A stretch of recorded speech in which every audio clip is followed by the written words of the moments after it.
मंडळी बजाज चौक ते रोटरी उत्सव क्लब स्वावलंबी ग्राउंड. चला घेऊन चालतो. पोलीस स्टेशन रोडनी सरळ जा, कुठेच थांबायची गरज नाही. डायरेक्ट आहे आपल्या छत्रपती शिवाजी महाराज चौकच्या थोडा आधी एक रोड लागते बघा, लेफ्ट साईडला दिसते इकडे. तिथून गाडी टाका सरळ, मस्त गाडी चालू द्या. डायरेक्ट कुठे थांबा मग पावडे चौकात. लेफ्ट बी नका जाऊ, राईट बी नका जाऊ. हे बघा डायरेक्ट सरळ जा. ठीक आहे. सरळ गेले का तुम्हाला दिसतेच इथे रोटरी उत्सव क्लबचा हे बोर्ड. हे बघा इथे बघू शकता तुम्ही. 10 रुपयाची तिकीट मस्त काढली पार्किंगसाठी. त्याच्यानंतर आलो तिकीट काउंटरजवळ एंट्री तिकीटसाठी 20 रुपयाची तिकीट ते काढली. मग आलो आत. हे बघा आपली गाडी दिसली.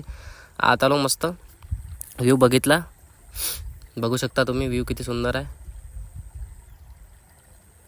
लहान मुलांसोबत येऊ शकता, अजून कपल असेल तर ते पण येऊ शकता. हे बघा झुले आहे मस्त झुलायसाठी. हे बघा छोटे लेकरं. नक्की विजिट करा स्वावलंबी ग्राउंड. धन्यवाद.